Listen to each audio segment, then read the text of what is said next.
இந்த வழக்கு கடந்து வந்து குற்றவாளின்னு நிரூபிக்கப்பட்டார் 155வது நாள். 160வது நாள் தண்டனையும் அறிவிக்கப்பட்டது. அதாவது கடந்த மே 28ஆம் தேதியே அவர் குற்றவாளி ஆயிட்டார். அதுக்கு முன்னாடி குற்றம் சாட்டப்பட்டது. இந்த குற்றவாளி இப்போ புதுசாக அண்ணாமலை எதை சொல்லலை. அந்த புகைப்படங்களில் மா சுப்பிரமணியம் கூட இருக்கிறதும் பிரச்சாரத்துக்கு பின்னால் போகிறதும் இதெல்லாம் ஏற்கனவே புகைப்படங்களோடு இருந்துச்சு. அவங்க தரப்பில் ஒரு வழக்கறிஞர் மூலிமா இந்த வழக்கில் இம்ப்ளீடாக கூட போயிருக்கலாம். நீங்கள் யார்கிட்ட பேசுகிறீங்கன்னு என்னால் வெளியிட முடியும். நான் யார்கிட்ட பேசுகிறேன், என்னுடைய சோர்ஸ் என்ன, இவர் யார்கிட்ட பேசுகிறாரு அப்படின்றத உங்களாலே வெளியிட முடியும், என்னாலே வெளியிட முடியும். அப்போ அது அந்தரங்கம் தானே, அடுத்தவர்களோட விஷயம் தானே சிடிஆரை வெளியிடுங்க. ஞானசேகரன் 23ஆம் தேதி ஒரு சம்பவம், இந்த மாதிரி சம்பவம் நடைபெறுது. அந்த பாதிக்கப்பட்டவர்கள் என்ன பண்ணுறாங்க, அன்று இரவே அமைச்சர் நிகழ்ச்சி அங்கே நடந்து கொண்டிருக்கு. அவர் உடனே சொல்கிறார், இல்லை கட்சிக்காரங்க என்ன சொல்கிறாங்க, எதுக்கு போலீஸ் இது இயற்கையாக நடக்கிறது தான். பல பேர் அவருக்கு ஆதரவாக அப்போ சொல்கிறாங்க. உடனே அடுத்த செகண்டு ஞானசேகரனே காவல் நிலையத்துக்கு போகிறாரு. மறுநாள் காலையில் அவங்க வீட்டுக்கு போனவொடனே அவங்க தம்பி சொல்லிட்டாரு, யார் எங்கள் பொண்ணு லேடிஸ் மேட்டரா, எங்கள் அண்ணனாக தான் இருக்கும், நைட்டு உங்கள் அண்ணன் என்ன ட்ரெஸ்ஸு போட்டிருந்தான் அப்படின்னு கேட்கும்போது அவங்க தம்பி போயிட்டு உடைகளை எடுத்துகிட்டு வந்து கொடுத்தாரு. 2017ஆம் ஆண்டு என்ன வழக்கு போட்டிருக்கிறோம் காவல் நிலையத்தில்னா, அண்ணா யூனிவர்சிட்டியோட பார்க்கிங்கில் நின்று ஒரு பெண்கிட்ட மிரட்டி சங்கிலியை பறிக்க முயன்ற, ஃபோனு கைபேசியும் சங்கிலியும் பறிக்க முயன்றதாக அப்போது ஒரு வழக்கு. அப்போது தான் அவர் ரிமாண்ட் செய்யப்பட்டிருக்கார். ஒரு பேங்க் மேனேஜர் நடந்து போகிறாரு, அவர்கிட்ட ஸ்நாச் பண்ணிவிட்டு ஓடினதாவோ பணத்தை என்னன்னாவோ அவங்க தம்பியை ஒரு வழக்கில் கன்விக்ட் ஆகி 2 ஆண்டு சிறையில் இருந்துட்டு வந்தார். தம்பியும் உள்ளே போயிட்டு அவன் வெளியே வரான். இதன் பிறகு என்ன பண்ணுறான், இவன் ஒரு பிரியாணி கடையை 2020ஆம் ஆண்டுல ஒரு பிரியாணி கடையை போட்டான். ஆனால் அந்த பழைய வழக்குகள் நிறையா நிலுவையில் இருக்குது. 37 வழக்கில் எப்பப்போ போட்டது, மற்ற வழக்கு திடீர்னு இதில் புனையப்பட்டதா இப்போல்லாம் நம்மளுக்கு தெரியாது. அது காவல்துறை தான்.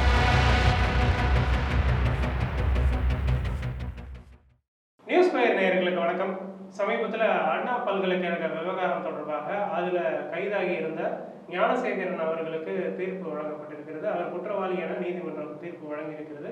இது தொடர்பாக பேசுவதற்காக நம்முடைய பத்திரிகையாளர் விமலேஸ்வரன் அவர்கள் இணைந்திருக்கிறார். வணக்கம் சார். வணக்கம் மதர்.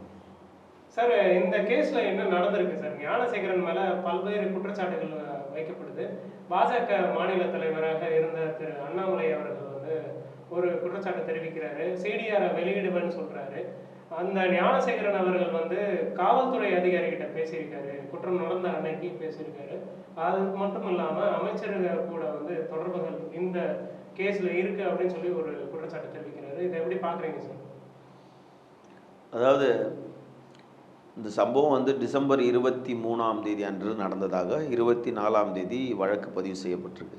155 நாட்களில் 155வது நாளில் இந்த வழக்கு கடந்து வந்து குற்றவாளின்னு நிரூபிக்கப்பட்டார். 155வது நாள். 160வது நாள் தண்டனையும் அறிவிக்கப்பட்டது. இதற்கு நடுவில் அந்த இப்போது குற்றவாளினே சொல்லலாம், இதுக்கு முன்னாடி தான் குற்றம் சாட்டப்பட்டிருந்தார். அதாவது கடந்த மே 28ஆம் தேதியே அவர் குற்றவாளி ஆயிட்டார். அதுக்கு முன்னாடி குற்றம் சாட்டப்பட்டிருந்தார். இந்த குற்றவாளி இப்போ புதுசாக அண்ணாமலை எதை சொல்லலை. இந்த வழக்கு நடைபெற்று கொண்டிருக்கும் போது, விசாரணை நடைபெற்று கொண்டிருக்கும் போது இந்த குற்றவாளியோட புகைப்படங்கள் ஏராளமாக வெளியே வந்திருக்கு. அந்த புகைப்படங்களில் மா சுப்பிரமணியம் கூட இருக்கிறதும் பிரச்சாரத்துக்கு பின்னால் போகிறதும் இதெல்லாம் ஏற்கனவே புகைப்படங்களோடு இருந்துச்சு. இது அவர் புதுசாக ஒன்று அண்ணாமலை சொல்லலை. இதை இப்போது தீர்ப்பு வந்ததுக்கு பிறகு 207 பக்கம் தீர்ப்பு வந்ததுக்கு பிறகு மறுநாள் அவர் கூட பேசியிருக்காரு, இவர் கூட பேசியிருக்காருன்னு சொல்கிறவர் அவருடைய கேரியரில் அவர் காவல் பணியில் இருக்கும்போது பல வழக்குகளை அவர் பார்த்துருப்பார். அப்படின்னும்போது அதுக்கப்புறம் ஒரு அரசியல் தலைவராக இருந்தார். இந்த வழக்கு நடக்கும்போதெல்லாம் தலைவராக இருந்தார். அப்போ அவர்கிட்ட தான் ஃபுல் பவர் இருந்துச்சு. அவங்க தரப்பில் ஒரு வழக்கறிஞர் மூலிமா இந்த வழக்கில் இம்ப்ளீடாக கூட போயிருக்கலாம். இல்லை பாதிக்கப்பட்ட தரப்பு மூலிமா இந்த மாதிரி அவர் கூப்பிட்டுருக்காரு, அவரை கூப்பிட்டு விசாரிச்சுக்கலாம், அமைச்சரை கூப்பிட்டு விசாரிக்கணும் அப்படின்னு நாங்கள் கோரிக்கை வைக்கிறோம், இதில் இந்த மேலே எங்களுக்கு சந்தேகம் இருக்குது, விசாரிக்கணும்னு அதெல்லாம் சொல்லாமல் 160 நாள் பொறுத்து தீர்ப்பு வந்ததுக்கு பிறகு இந்த மாதிரி நான் வந்து இவங்களை கூப்பிட்டு விசாரிக்கல அப்படின்னு சொல்கிறது அரசியல் தான் அப்படின்னு தெளிவாக தெரியுது. ரெண்டாவது, 48 மணி நேரத்தில் சிடிஆரை வெளியிடுவேன் அப்படின்னு சொன்னோம்னா, ஒரு சிடிஆர்ன்றது அப்படி அவர் ஒரு அரசியல் பிரமுகர் ஒரு சிடிஆரை வெளியிடுறதா இருந்தால் உங்களாலேயும் ஒரு சிடிஆர் வெளியிட முடியும், அந்த தம்பியாலேயும் வெளியிட முடியும், என்னாலேயும் வெளியிட முடியும். நீங்கள் யார்கிட்ட பேசுகிறீங்கன்னு என்னால் வெளியிட முடியும். நான் யார்கிட்ட பேசுகிறேன், என்னுடைய சோர்ஸ் என்ன, இவருக்கு யார்கிட்ட பேசுகிறாரு அப்படின்றத உங்களாலேயும் வெளியிட முடியும், என்னாலேயும் வெளியிட முடியும். அப்போ அது அந்தரங்கம் தானே, அடுத்தவர்களோட விஷயம் தானே சிடிஆரை வெளியிடு. அப்போ இந்த சிடிஆரை வெளியிடுறதுக்கே சட்டத்தில் இடம் இருக்கான்றது முதல் தெரியணும். ஒன்று பார்க்கும்போது அது குற்ற சம்பவம் நடந்திருக்கு அப்படின்றதுனால அது தொடர்பான அதாவது புதுசாக ஒன்றும் சொல்லலை, புரியுதுங்களா? காவல்துறையை, அதாவது காவல்துறை விசாரிக்கும் போது முதல்ல காவல்துறை அதிகாரி J4 கோட்டூர்புரம் மகளிர் காவல் நிலையத்தில் விசாரிச்சுக்கிட்டு இருக்கும்போதே புகைப்படங்கள் ஏராளமாக வலைதளத்தில் வந்துருச்சு. ஓகேங்களா? அவர் டிப்டி சிஎம் கூட அப்படி நிற்கிற மாதிரியே இருக்குது. துணை மேயர் கூட அவங்க வீட்டில் உட்காந்து உணவு அருந்துகிற மாதிரியே இருக்குது. மேயர் கூட இப்போ மேயர் சொல்கிறோம், அதாவது நம்ம மா சுப்பிரமணியம் அவர் நடந்து போகும்போது பின்னால் ஒரு 10 பேர் போகும்போது அவர் கூட போகிற மாதிரி இருக்குது, அவர் கூட பக்கத்தில் நிற்கிற மாதிரியும் இருக்குது. ஓகேங்களா? ஆமாம், அதாவது பப்ளிக்கில், அதாவது அரசியலுக்குள்ளே வரும்போது பல பேர் அமைச்சர் நிகழ்ச்சிக்கு போகிறவங்க போது அந்த நிகழ்ச்சி ஏற்பாட்டாளர் தான் அமைச்சருக்கு தெரியும், புரியுதுங்களா? அந்த மேடையில் விட்டு இருக்கவங்க தான் தெரியுமே தவிர கட்சியை சார்ந்தவங்க வாங்க இவரெல்லாம் இந்த கட்சியை சார்ந்தவர், இவரெல்லாம் இந்த அப்படின்னும் போது அந்த பகுதியில், சைதை பகுதியில் இருக்க ஒரு வட்ட செயலாளர் அவரோட கூட இருக்க பணியாட்களில் கட்சி குடும்பத்தை சார்ந்த பையன். ஆனால் இவன் கட்சியில் எந்த பொறுப்பில் இருக்காங்கன்றது எதுவுமே இல்லைன்னு முன்னாடியே சொல்லிட்டாங்க, யாராலையும் நிரூபிக்க முடியல. அவங்க குடும்பம் கட்சி சார்ந்த குடும்பம், திமுக சார்ந்த குடும்பம்னால கட்சி வட்ட செயலாளர்கள் கூட போயிருக்காரு. அவங்க வீட்டு விழாவுக்கு அமைச்சர் வந்திருக்காரு, கிரகப்பிரவேசத்துக்கு அமைச்சர் வந்திருக்காரு. அவங்க கட்சிக்காரங்கன்னும் போது இப்போ நீங்கள் ஒவ்வொரு பகுதியை சென்னையை பார்த்தீங்கன்னா ஒரு கட்சிக்காரங்க வீட்டு திருமணத்தில் அதில் அழைப்புதல் பார்த்தீங்கன்னா அந்த பகுதி பிரதிநிதியில் ஆரம்பித்து அந்த வட்டத்தில் இருக்க சாதாரண நபர்கள்லேருந்து அத்தனை பேரோட பேரும் போட்டிருக்கும். அத்தனை பேர், ஒரு பத்திரிகை நீங்கள் பார்த்தீங்கன்னா அத்தனை பேரும் போட்டிருக்கோம். இப்போ நம்ம பேரையே ஒரு சிலர் ஊரில் போட்டிருப்பாங்க நட்புன்ற அடிப்படையில். அப்போ இந்த பகுதியில் இருக்கவங்க அப்படின் போது ஞானசேகரன் அப்பகுதியில் ஒரு பிரியாணி கடை வச்சுருக்காரு, ப்ரீவியஸ் அக்யூஸ்ட், மாற்றுக்கருத்தே கிடையாது. ஆனால் கட்சிக்காரங்க பிரச்சாரத்துக்கு போகிறாரு, அந்த டைமில் பிரச்சாரம் போகும்போது இவர் கூட போகிறார் கட்சி வேலைக்காக. அந்த பகுதி எம்எல்ஏ இல்லை அவர். அப்போ கட்சிக்கு வரும்போது இன்றைக்கி எம்எல்ஏ வராருப்பா, அமைச்சர் வராருப்பா, இந்த இது அடிக்கல் நாட்டு விழா வராருப்பா, நம்ம ஆளுங்களாம் இது பண்ணணும்ப்பா, இல்லை வள்ளலார் தினம்ப்பா, இன்றைக்கி உணவு கொடுக்குறோம்ப்பா, உணவு ஏற்பாடு பண்ணணும்ப்பா, அமைச்சருக்கு வராருப்பா, தோங்கி வைக்கிறாருப்பா, இந்த வெயிலுக்கு இது பண்ணுறாருப்பா, பல நிகழ்ச்சிகள் சொல்ல முடியாது. எவ்வளோ நிகழ்ச்சி நடந்துக்கிட்டு இருந்தாலும் அப்போ பகுதி பிரதிநிதிகள் இருப்பாங்க. அப்போ அவங்களோட ஆசை என்னென்னா ஃபோட்டோ எடுக்கணும். ஒருத்தன் ஃபோட்டோ எடுக்கிற, இப்போ நான் கூட நீங்கள் கூட பல விஐபி கூட எங்கேயாவது செலிப்ரிட்டி வரும்போது ஒரு ஃபோட்டோ எடுத்துக்கிறோம் அப்படின்னு கேட்கும்போது நம்ம பண்ணுற தப்புக்கு அந்த செலிப்ரிட்டி காரணமாயிடுவாங்களா? ஒன்று. இவர் சிடிஆர் விஷயத்துக்கு போகிறார், அதுக்கு நீங்கள் இவர் சொன்னதை மட்டும்தான் நீங்கள் பேசுகிறீங்க. அமைச்சர் அதுக்கு ஒரு பதில் கொடுத்துருக்காரு. தனக்கு கீழே எத்தனை வட்ட செயலாளர்கள் இருக்காங்க, அவங்கக்கிட்ட நான் தினமும் பேசி கொண்டு இருக்கிறேன் அப்படின்னு சொல்கிறார். இதே இவர் அண்ணாமலை நான் இவர் குற்றவாளி அமைச்சர்கிட்ட பேசினார்னு ஏதாவது சொன்னாரா? சொல்லவே இல்லை. வட்ட செயலாளர்கிட்ட பேசியிருக்காருன்னு தான் சொன்னார். வட்ட செயலாளர் அதுக்கு தான். ஆமாம், அதான் அமைச்சர் மா சுப்பிரமணியமும் ஃபோனில் பேசியிருக்காங்க. அப்புறம் இவர் காவல்துறை அதிகாரி ஒரு எஸ்ஐ கிட்ட பேசியிருக்காரு அப்படின்னு சொல்றாரு. ஞானசேகரன் பேசியிருக்காரு சொல்றாரு. அதாவது அந்த பகுதியில் இருக்க நபர் அரசியல் பிரமுகர், அரசியல் கட்சியில் சுற்றிக்கிட்டு இருக்கவர், ஒரு கடை வச்சுருக்கவர் அப்படின்னும் போது அந்த காவல் நிலையத்தில் இருக்க நம்பர் கண்டிப்பாக இருக்கும். வீட்டுக்கு போலீஸ் வந்திருப்பாங்க, நான் வரேங்க, நீ உடனே வான்ட்டு போலீஸ்கிட்ட பேசியிருக்காங்க. அப்படின்ற ஒரு அவ்வளோ டெக்னாலஜி வந்தது. இன்றைக்கி வந்து சிடிஆர்லாம் போய் இன்றைக்கி வாட்ஸ்அப் காலே ரெக்கார்டுக்கு வந்துருச்சு, தெரியும்ல உங்களுக்கு. சிடிஆர்லாம் இப்போ பழசாயிடுச்சு, அதை விட அட்வான்ஸ் வந்துருச்சு. சிடிஆர் நம்ம கால் டீட்டெயில் போட்டுருவாங்களோன்னு பல பேர் வாட்ஸ்அப்பில் பேசிகிட்டு இருக்காங்கன்றது தான், வாட்ஸ்அப்பில் பேசுகிறது கூட வந்துருச்சு. அப்படின்னும் போது இவ்வளோ டெக்னாலஜி வரும்போது என்ன பேசுகிறாங்கன்னு கூட கண்டுபிடிக்க முடியும்ல, என்ன பேசுனாங்கன்ட்டு அப்போ நிரூபிக்கலாம்ல. அப்போது இவ்வளோ நாள் பொறுத்து காலதாமதமாக இந்த விஷயத்தை சொல்ல வேண்டிய அவசியம் என்ன இருக்குது? அதுக்கு அமைச்சர் தரப்பில் ஒரு பதில், தெளிவான ஒரு பதில் என்ன கொடுத்துருக்காங்கன்னா, எனக்கு கீழே இத்தனை வட்ட செயலாளர்கள் இருக்காங்க. அவர் சொல்லியிருக்காரு, கணக்கு 58 68 78 சொல்லியிருக்காரு. எனக்கு கீழே இத்தனை வட்ட செயலாளர் இருக்காங்க, நான் டெய்லி பேசி தான். அதுவும் சண்முகம்ன்றவர் வந்து சைதை பகுதியில் வந்து கோட்டூர் சண்முகம்ன்றவர் வந்து அதாவது மா சுப்பிரமணியம் அந்த பகுதி எம்எல்ஏ அப்படின்னும் போது பல விஷயத்துக்காக டெய்லி பேச முடியும், தினமும் போய் அவங்கள பார்க்க முடியும். கட்சி பிரமுகம் நீங்கள் சண்முகம்ன்றதே கிடையாதுங்க. நீங்கள் திமுகவை சார்ந்தவங்க, கோட்டூர்புரத்தில் இருக்கவங்க பல பேர் பார்த்தீங்கன்னா, இப்போ தான் எம்எல்ஏவை பார்த்தோம், காலையில் போய் எம்எல்ஏ பார்த்தோம், இந்த லெட்டருக்காக பார்த்தோம், அவர்கிட்ட ஒரு விஷயத்த சொன்னோம், இதுக்காக ஒரு ஏரியா ஒரு பகுதியில் ஒரு இறப்பு நடந்துருச்சு, கட்சி பிரமுகர்.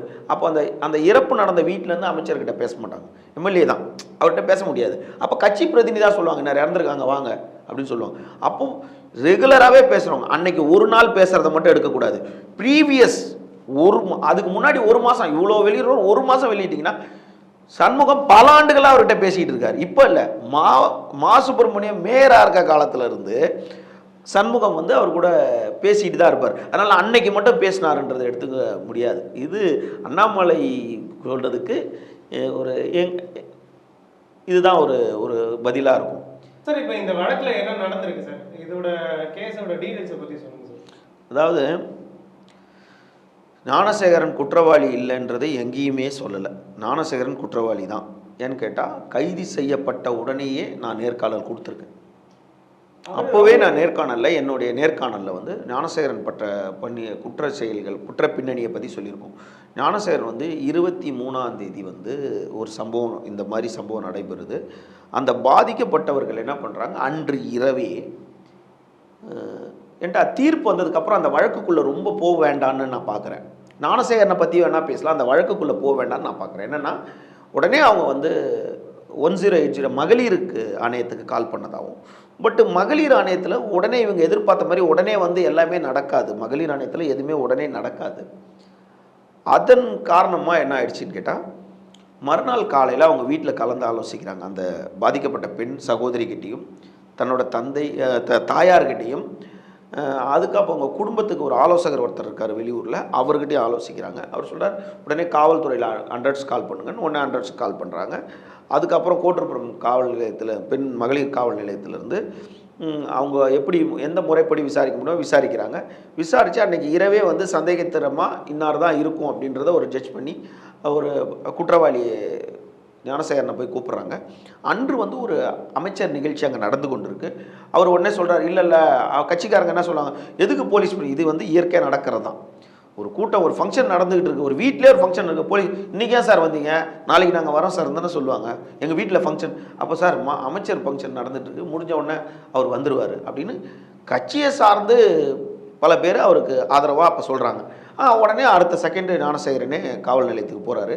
போனோடனே அவர்கிட்ட என்னென்ன கேள்வி கேட்கணுமோ எல்லாத்தையும் விசாரிச்சுட்டு வீட்டுக்கு அனுப்பிடுறாங்க. அனுப்பின உடனே போலீஸ் சும்மா இல்லை, உடனே கால் டீட்டெயில்ஸ், சிடிஆர், இன்னார் தான் உருவம், இந்த அமைப்பு எல்லாத்தையும் எடுத்து அவங்கக்கிட்ட பாதிக்கப்பட்டவங்க கூட இருந்த நண்பர்கிட்ட ஃபஸ்ட்டு காட்டுறாங்க. அப்புறம் பாதிக்கப்பட்டவரே கூப்பிட்டு அனலைஸ் பண்ணுறாங்க. அதுக்கப்புறம் இந்த வண்டி எங்கெங்கே போகுது வருதுன்னு இருக்காங்க. அந்த சிசிடிவி ஆய்வு செய்கிறாங்க. ஆய்வு செய்துக்கிட்டு இருக்கும்போது அண்ணா பல்கலைக்கழகத்துக்குள்ளே எவ்வளோ பெரிய, அதாவது ஒரு விஷயம் என்னென்னா, பப்ளிக்கில் சண்டை போட்டால் உடனே போலீஸுக்கு போகும், தெரிஞ்சிடும். அதாவது ஒரு வளாகத்துக்குள்ளே நடக்குது, காவல்துறை எடுத்த உடனே போய் வெத்தலையில் மை போட்டுலாம் தூக்கிட்டு வர முடியாது, புரியுதுங்களா? அதனால் யார் 1008 விமர்சனம் பண்ணுவாங்க. காவல்துறை ஒருத்தரை அனலைஸ் பண்ணுது, இன்னார் தான் இருப்பாங்க, இப்படி தான் இருப்பாங்க. உடனே அந்த பாதிக்கப்பட்டு பொண்ணு வரலை, பயத்தில் இருக்குது அந்த பொண்ணு. உடனே அந்த இன்னொரு கூட இருந்தவரை கூப்பிட்டு அனலைஸ் பண்ணுறாங்க. மறுநாள் உடனே திரும்ப நைட் அனுப்புகிறாங்க, இவராக இருக்குமா எப்படி இருக்குது, இதுக்கு ஒரு ஆதாரம் தேவைன்னு சிசிடிவியில் ஆய்வு செய்கிறாங்க. ஆய்வு செய்துன்னா இந்த உடையில் இருந்தாருன்னு மறுநாள் காலையில் வராங்க. வந்தவுடனே அப்போது ஊடகங்களில் வந்த செய்தியின் அடிப்படையில் மறுநாள் காலையில் அவங்க வீட்டுக்கு போனவொடனே அவங்க தம்பி சொல்லிட்டாரு, யார் எங்கள் பொண்ணு லேடிஸ் மேட்டரா எங்கள் அண்ணனாக தான் இருக்கும், நைட்டு உங்கள் அண்ணன் என்ன ட்ரெஸ்ஸு போட்டிருந்தான் அப்படின்னு கேட்கும்போது அவங்க தம்பி போயிட்டு உடைகளை எடுத்துகிட்டு வந்து கொடுத்தாரு. இந்த வழக்கோட ஜட்ஜ்மெண்ட்டில் பார்த்தீங்கன்னா, இந்த வழக்கோட சொத்துன்னு பார்த்தீங்கன்னா ஒரு 4-5 விஷயம் இருக்குது. உறுதிப்படுத்தக்கூடிய சொல்லணும்னா, ஞானசேகரன் போட்டிருந்த ஒரு dark blue and black jeans pant, ப்ளூவும் பிளாக்கும் சேர்ந்த ஒரு டிஷர்ட்டு, அவரோட விவோ ஃபோனு, அவர் தலையில் போட்டிருந்த தொப்பி, அந்த தொப்பியில் கிங்குன்னு ஒரு வார்த்தை மென்ஷன் பண்ணியிருந்தது. ஞானசேகரனோட ஒயிட் கலர் ஹோண்டா ஆக்டிவா, இது இந்த வழக்கின் சொத்து. அந்த பெண்ணோட உடைமைகள் பார்த்திங்கன்னா ஒரு ரோஸ் கலரு டாப்ஸு, ஒரு இன்னர் வேர், அவங்களோட இன்னர் வேர், இதுதான் இந்த வழக்கின் சொத்து. இந்த வழக்கில் ஞானசேகரனோட கார் முடக்கியிருப்பாங்க, தார் காரு, அவர் வங்கி கணக்கா, இதெல்லாம் முடக்கம். இந்த வழக்கின் சொத்துன்னு பார்த்தீங்கன்னா இவ்வளோ தான். இந்த ஜட்ஜ்மெண்ட்டில் இது தான் இருக்குது. ரெண்டாவது முக்கியமான விஷயம் என்னென்னா, ஞானசேகரன் மேலே 37 வழக்கு இதோடு சேர்த்துருக்கு. லாஸ்ட்டாக இந்த வழக்கு நடைபெற்று கொண்டு இருக்கும்போது சிபிசிஐடியில் ஒரு பொண்ணு வழக்கு புகார் கொடுத்தாங்க, அதை இதோட இணைச்சிருக்காங்கன்னு நம்ம ஊடகங்களை செய்தி பார்த்துருப்போம்ல, அதோடு சேர்த்து இது 37வது வழக்காக இருந்திருக்கு. ஆனால் இந்த 37 வழக்குலேயே இதுக்கு இந்த 37 வழக்கு அப்படின்னு பார்த்தீங்கன்னா, இவர் ஞானசேகரன் ஒரு ப்ரீவியஸ் கிரைம் அக்யூஸ்ட். ஞானசேகரன் ஒரு ப்ரீவியஸ் கிரைம் அக்யூஸ்ட். அவர் எப்படின்னு கேட்டால், தாம்பரம் காவல் நிலையத்தில் ஒரு பேரில் வழக்கு இருக்குது, திருவான்மியூர் காவல் நிலையத்தில் வழக்கு இருக்குது, அடையார் காவல் நிலையத்தில் வழக்கு இருக்குது, நீலாங்கரை காவல் நிலையத்தில் வழக்கு இருக்குது, புதுச்சேரியில் வழக்கு இருக்குது, தஞ்சாவூரில் வழக்கு இருக்குது, இன்னும் பல வழக்குகள், கோட்டுப்புறம் காவல் நிலையத்தில் 3 நாட்கள் வழக்கு இருக்குது. கடைசியாக என்னன்னு கேட்டால், 2017க்கு பிறகு கோட்டுப்புறம் காவல் நிலையத்தில் வழக்கு இல்லை.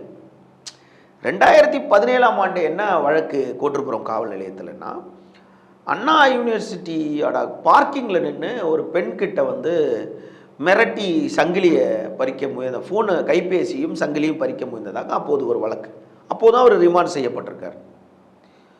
இவர் யாருன்னு கேட்டால், இந்த இந்திரா நகர், காந்தி நகர், நீலாங்கரையில் பல இடத்துல கொள்ளை சம்பவத்தில் ஈடுபட்டிருக்கார், திருட்டு வழக்கு. அதன் பிறகு இது முன்னே இந்த வழக்கா முன்னாடி, இந்த வழக்கா பின்னாடின்னு போகாமல் அவர் இப்போ ஆல்ரெடி 30 ஆண்டுகள் சிறை தண்டனை அவருக்கு விதிக்கப்பட்டிருக்கு. இப்போது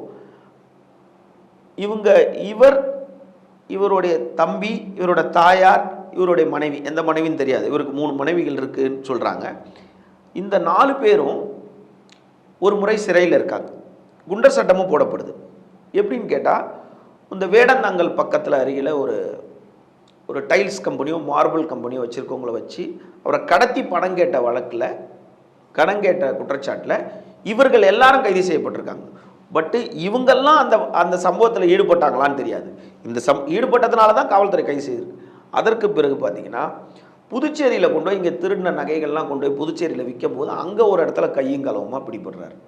தஞ்சாவூரில் ஒரு பேங்க் மேனேஜர் ஏதோ நடந்து போகும்போது, தஞ்சாவூரோ மன்னார்குடி மாயவரமான்னு நம்மளுக்கு தெரியாது, மன்னார்குடியா பட்டுக்கோட்டையா தெரியும், தஞ்சாவூர் சைடில் ஒரு பேங்க் மேனேஜர் நடந்து போகிறாரு. அவர்கிட்டருந்து ஸ்நாச் பண்ணிவிட்டு ஓடினதாவோ பணத்தை என்னன்னாலும் அவங்க தம்பியை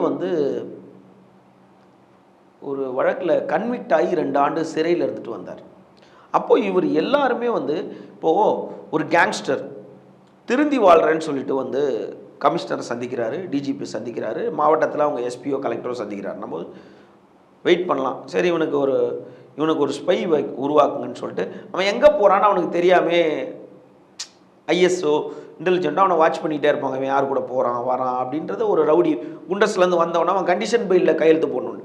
அப்போது அந்த கிரைம் அக்யூஸ்டுன்னும் போது திரும்ப அந்த மாதிரி ஒரு சம்பவம் நடந்தால், அந்த பகுதியில் நடந்தால் தான் அவனை போய் கூப்பிடுவாங்க. இப்போ இந்த 2007க்கு பிறகு 17க்கு பிறகு வந்தவொடனே அவன் தம்பியும் உள்ளே போயிட்டு அவன் வெளியே வரான்.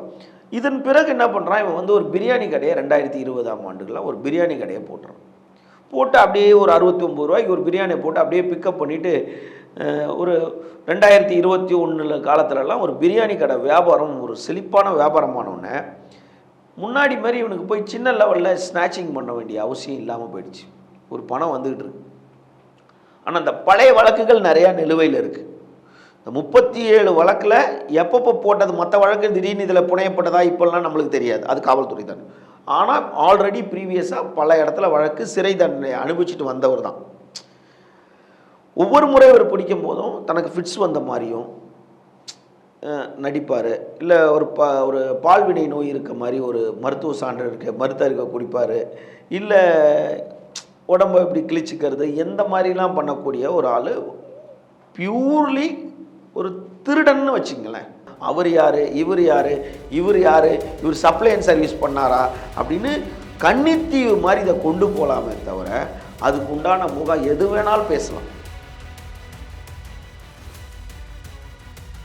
இந்த பத்திரிகையாளர் சந்திப்பு சர்ச்சையை ஏற்படுது. அவர் எப்படி குற்றவாளி இல்லைன்னு சொல்லுவாங்க அப்படின்னு ஒரு சர்ச்சை ஏற்பட்டோன்னே எஃப்ஐஆர் லீக் ஆனது எதனால் அப்படின்றதுக்கு தான். இதுக்கு நடுவில் அந்த எஃப்ஐஆர் லீக் ஆகிடுச்சு. எப்பயுமே ஒரு காவல்துறை அதிகாரி கிட்டேருந்து ஒரு எஃப்ஐஆர் போகுதுன்னா இந்த மாதிரி வழக்குக்கு பாதிக்கப்பட்டவங்களுக்கு தான் கொடுப்பாங்க அந்த எஃப்ஐஆரை.